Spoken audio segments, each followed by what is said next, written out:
বুকের ওপর ওঠাতেন চলন্ত গাড়ি। যোগকে বিশ্বের দরবারে প্রথম পৌঁছে দিয়েছিলেন বিষ্ণুচরণ ঘোষ। উত্তর কলকাতা, এই উত্তর কলকাতার প্রতিটা গলিতেই রয়েছে ইতিহাস। উত্তর কলকাতার গড়পাড় ধরে এগোলেই চোখে পড়বে লাল রঙের একটি বাড়ি। বাড়িটির ঠিকানা 4/2 নম্বর রামমোহন রায়ের সরণি। বাড়িটির সামনে বড় বড় করে লেখা ঘোষ যোগা কলেজ। কে ঘোষ? আসলে এই বাড়িটি ব্যায়াম আচার্য বিষ্ণুচরণ ঘোষ ওরফে বিষ্ণু ঘোষের পৈতৃক বাড়ি। বাড়িটির লাগোয়া প্রশস্ত মাঠটি সেই সময় বিষ্ণুবাবুর আখড়া ছিল। উত্তর কলকাতায় শরীরচর্চার জগতে তখন দুটি শিবির পাল্লা দিয়ে নিজেদের অবস্থান জানান দিচ্ছে। একটি হলো যতীন্দ্রচরণ গুহ বা গোবর ঘোষের শিবির, আর অন্যটি বিষ্ণু ঘোষের শিবির। ব্যায়ামাচার্য বিষ্ণুচরণ ঘোষ অখণ্ড ভারতের লাহোরে 1903 সালে 24শে জুন জন্মগ্রহণ করেন।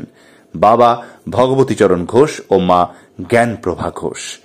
8 ভাই বোনের মধ্যে বিষ্ণুচরণ ছিলেন সর্বকনিষ্ঠ। অতি অল্প বয়সে মাতৃহারা হওয়ার জন্য বিষ্ণুচরণ সেই সময় অতি দুর্বল ছিলেন। 1915 সালের একটি টেলিগ্রাম তার জীবন বদলে দিয়েছিল, আর সেই টেলিগ্রামটা করেছিল বিষ্ণুচরণের জ্যাঠতুতো দাদা মুকুন্দলাল ঘোষ। এই মুকুন্দলালই পরবর্তীকালে সন্ন্যাস ধর্ম গ্রহণ করেন এবং পরমহংস যোগানন্দ নামে জগৎ বিখ্যাত হন।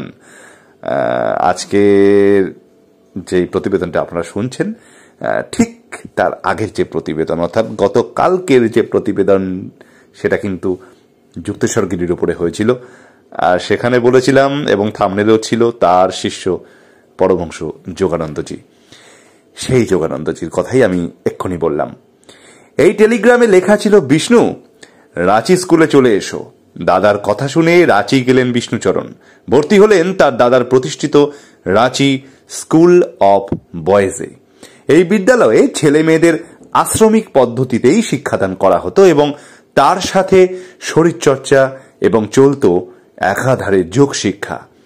14 বছর বয়স থেকেই বিষ্ণুচরণের স্বাস্থ্যোদ্ধার হতে থাকে।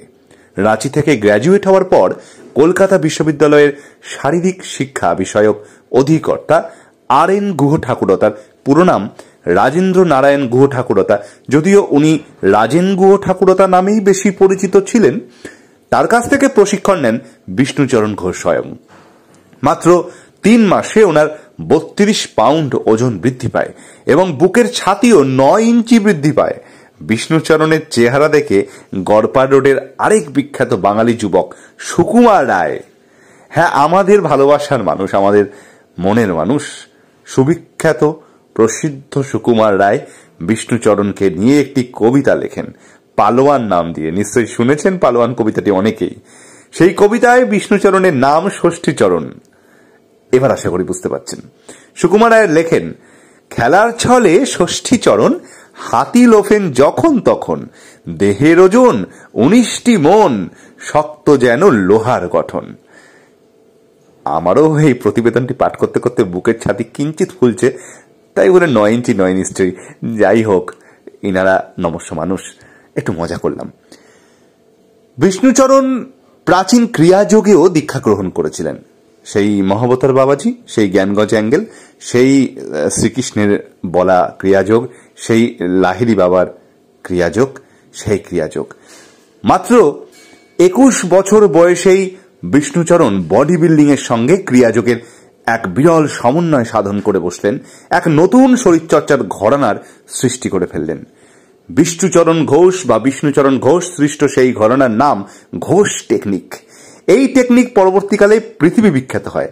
বিষ্ণুচরণ বিশ্বাস করতেন যে ভারোত্তোলন ও বডি বিল্ডিং এর সাথে কেউ যদি যোগের সমন্বয় করতে পারে তাহলে শরীর এবং মন দুয়েরই উন্নতি সাধন হবে। এই তত্ত্ব তাকে ভারতের ফিজিক্যাল কালচার আন্দোলনের প্রথম সারিতে নিয়ে আসে। এর পাশাপাশি বুকের উপর দিয়ে চলন্ত গাড়ি চলে যাওয়া, 12 ফুট ওপর থেকে পেটের ওপরে ব্যক্তির ঝাঁপ, লোহার দণ্ডকে একটি কুণ্ডলে পরিণত করা ইত্যাদি খেলাও দেখাতেন বিষ্ণুচরণ ঘোষ। আইন পড়ার সময় বিষ্ণুচরণ তারই এক কলেজের বন্ধুর সাথে মিলে muscle control and barbell exercise নামে একটি বই লিখে ফেলেছিলেন। এই বইতে মাংসপেশিকে কিভাবে আরও সুগঠিত বানানো যায় এবং তার ওপর নিয়ন্ত্রণ বৃদ্ধি করা যায় সেই পদ্ধতিগুলি আলোচনা করেন।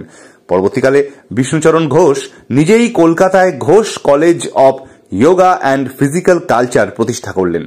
এখানেই তিনি যোগ শেখাতেন। তিনি 84টি হঠযোগ ভঙ্গির উদ্ভাবন করেন। বিষ্ণুচরণ ভারতীয় অলিম্পিক কমিটিতেও দায়িত্ব পালন করে এসেছেন। তিনি জাপানে যোগের প্রচলন করেছিলেন এবং আমেরিকাতেও যোগের প্রশিক্ষণ দিয়েছিলেন। বিষ্ণুচরণ ঘোষের অন্যতম উল্লেখযোগ্য ছাত্ররা হলেন মনতোষ রায়। নামটা বলতেই গর্বে বুকের ছাতিটা ফুলে উঠল, কারণ তিনি প্রথম ভারতীয় মিস্টার ইউনিভার্স। বুদ্ধ ঘোষ, বিক্রম চৌধুরী প্রমুখ। বিষ্ণুচরণ ভারতীয় অলিম্পিক কমিটিতে অনেক দিন কিন্তু দায়িত্ব পালন করেছেন। যোগকে বিশ্বের দরবারে প্রথম পৌঁছে দিয়েছিলেন বিষ্ণুচরণ ঘোষ। এছাড়াও ক্রিয়াযোগ অভ্যাস করে তিনি একজন যোগী তথা সাধকে পরিণত হন। বিষ্ণুবাবু তার উদ্ভাবিত ঘরানাকে প্রজন্ম থেকে প্রজন্ম অন্তরে পৌঁছে দেওয়ার জন্য নিজের বাড়িতেই আখড়া তৈরি করেছিলেন, যা বর্তমানে ঘোষ যোগা কলেজ নামে প্রসিদ্ধ। বিষ্ণুচরণ শুধু ব্যায়ামাচার্য এ কথা বললে অত্যন্ত অন্যায় করা হবে। তিনি কলকাতা হাইকোর্টের একজন প্রথিতযশা উকিলও ছিলেন। বডি বিল্ডিং এর পাশাপাশি তার আইন সংক্রান্ত লেখা বইগুলিও মাননীয় বিচারক, যার নাম অন্যতম জনপ্রিয় ছিল। 67 বছর বয়সে 1970 সালের 8ই জুলাই প্রয়াত হন বিষ্ণুচরণ ঘোষ। তার মৃত্যুর পর তার সুযোগ্য পুত্র ব্যায়ামবিদ ও যোগবিদ বিশ্বনাথ ঘোষ বাবার প্রতিষ্ঠিত কলেজের দায়িত্ব নেন এবং হঠযোগ ও শারীরিক শিক্ষার বিশ্বজুড়ে প্রচার ও প্রসার করেন। বর্তমানে পরিবারের সই ধারা অব্যাহত রেখেই চলেছেন বিষ্ণুচরণ ঘোষের নাতনি মুক্তমালা ঘোষ। একাধারে প্রথিতযশা উকিল, অন্যদিকে ব্যায়ামাচার্য এবং ক্রিয়াযোগী বিষ্ণুবাবু আজও বাঙালি তথা ভারতীয় ব্যায়ামবিদদের কাছে ঈশ্বরতুল্য হয়ে আছেন। যদিও সময়ের সঙ্গে সঙ্গে আজ হারিয়ে যেতে বসেছে বাঙালির শরীরচর্চা। তথ্য উইকিপিডিয়া, সাহেব বিবি গোলাম ব্লগ। বাংলার ইতিহাস জানতে চান?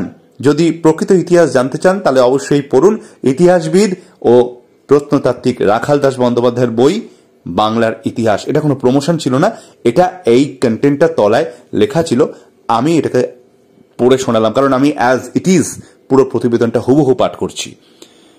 আরেক লাইন লেখা ছিল বাংলার ইতিহাস নিয়ে এইরকম গবেষণামূলক বই একটিও নেই। অ্যামাজনের একটা লিঙ্ক দেওয়া ছিল, সেই লিঙ্কটার আমি আমার বক্তব্যে পেশ করছি না।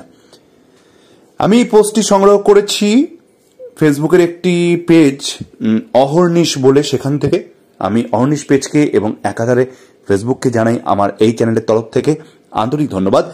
পোস্টটির পোস্টদাতার নাম অগ্রদূত বলেছিল, তার নাম অগ্রদূত, তাকেও আমি আমার শ্রদ্ধা জানাই, আন্তরিক ধন্যবাদ জানাই।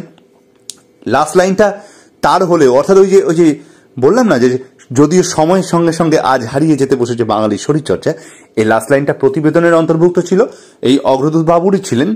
কিন্তু আমি এটি আমার কথাও বলবো, তার কারণ আমার ওটা বিশ্বাস যে সময়ের সঙ্গে সঙ্গে সত্যি এই যোগাভ্যাস, ব্যায়াম এগুলো হারিয়ে যেতে বসেছে। দেখুন, আজকের দিনে ব্যায়ামের ধারা পাল্টেছে। আমি ব্যায়ামবিদ নই, কিন্তু আমি যারা ব্যায়ামবিদ তাদেরকে খুব আমার আন্তরিক, তাদের প্রতি একটা আলাদা একটা সফট কর্নার আছে। আমার একটা তাদের উপর একটা অন্যরকম একটা অ্যাট্রাকশন আছে।